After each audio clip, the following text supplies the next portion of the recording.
It was one of those perfect days for a hunt. The low fog, the moist air, the smell of damp earth filling my lungs as I walked the trail leading to the heart of the forest. Beside me, Dingo, my old and loyal companion, stood firm. I had long lost count of how many times he helped me find armadillos and other game, but I knew that despite his advanced age, Dingo still had the same spirit as when he was a pup.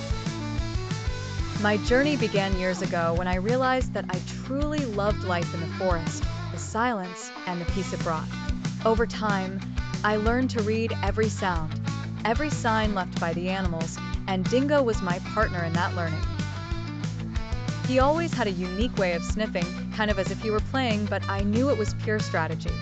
He understood the forest like few others, and it didn't take him long to pick up any signal, no matter how small.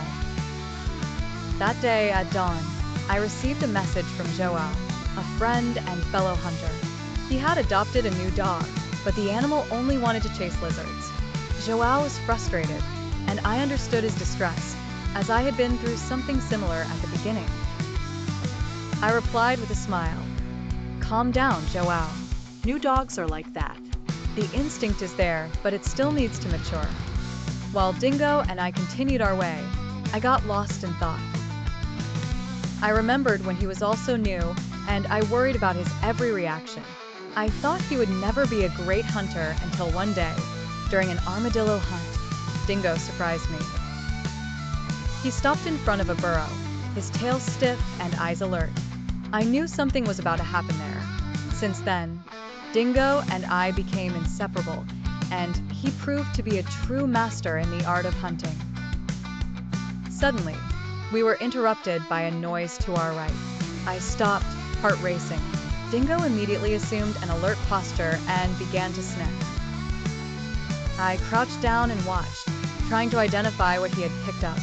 With a nod, I signaled for him to advance. Dingo approached slowly, eyes fixed on a hole in the ground. I noticed the excavation signs around and understood it was an armadillo burrow. Carefully, I started to dig alongside Dingo. After a while, we managed to capture the armadillo. It was a good hunting day, and Dingo seemed proud. I decided to take a break and sat next to him to rest. As I watched my faithful companion drink water from a nearby puddle, I thought about how attached I had become to him. To many, he was just a dog. To me, he was family, a hunting partner, and a friend who would never stop trusting me.